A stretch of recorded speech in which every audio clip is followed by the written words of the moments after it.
It's WYTW Raw. Tonight's one-on-one match.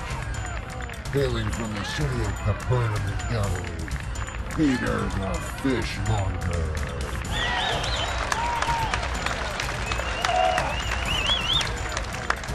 And from the city of Tarsus, Tent Maker Paul.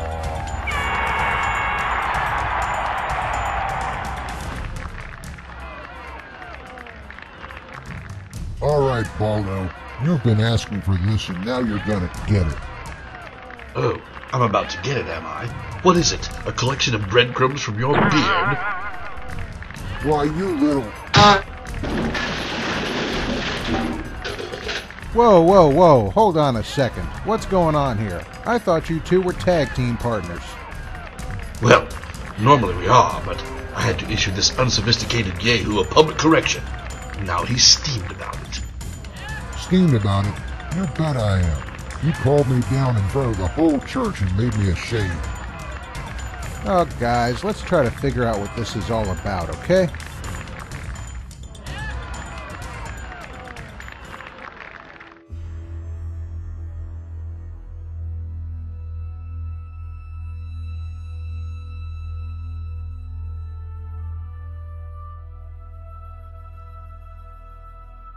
There's been a lot of people who turned this little incident between Peter and Paul into something like Mothra versus Godzilla, and in their eyes it represented some sort of split between two forms of Christianity. Some even call this the event that founded modern Christianity. But the reality is that what's behind all of this is much simpler. The true core of the conflict lies in the ancient conception of ritual purity. We discussed this concept in a prior vid from our Social Concepts series, so you may want to flip over and watch that now if you haven't seen it before. Now once you have seen it, here's how it applies to this incident in Galatians 2. The thing is that Christianity involved a serious redrawing of the purity maps of Judaism. You might recall that in the Gospels, Jesus' association with ritually unclean people like lepers and tax collectors raised a lot of eyebrows. Of course, what the Gospels show is that the ritual impurity of those people didn't defile Jesus. Instead, his holiness rendered them ritually clean, as he healed their diseases and forgave their sins. In the same way, Gentiles were also considered ritually unclean by the Jews of this era, and that leads to what was going on here between Peter and Paul. Notice in this passage that Peter is said to have previously eaten with Gentiles.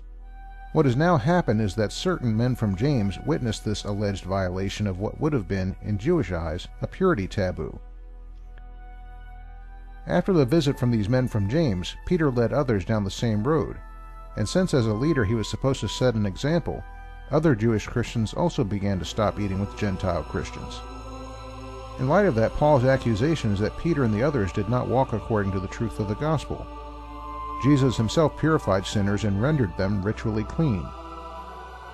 And therein lies the big problem Paul had with Peter here. By separating from Gentile Christians, Peter is in effect denying that Jesus had purified and cleansed Gentile Christians. That in turn effectively denied that Christ's atoning death was effectual at cleansing sinners. Now, I personally doubt that Peter actually meant to imply that Jesus wasn't able to cleanse sinners. More likely he reacted without thinking. But the bottom line is the fight between Peter and Paul wasn't about things like faith versus works, or Peter's version of Christianity versus Paul's version. It was about ritual purity, plain and simple.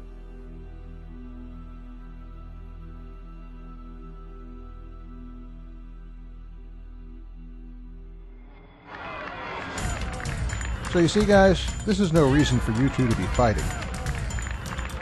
Well, I guess not. But there's somewhere else where you could tell that he was jealous of my authority. Oh, how silly. I don't envy you. Where do you get that? In your first letter to the church at Corinth, you refer there to how I'm married. Then you also say that someone who is married has to divide their attention. What? Oh, come now. That's just too much.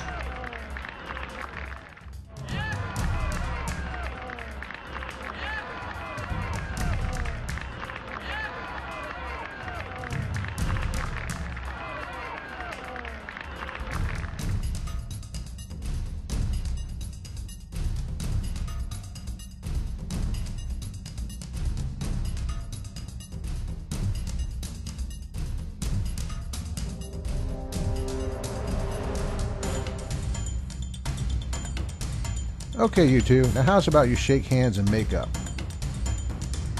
Well, all right. I'm sorry, Paul. I wasn't thinking. Think nothing of it, friend. Great. Now, how about you two take these clowns on in a tag team match? With pleasure.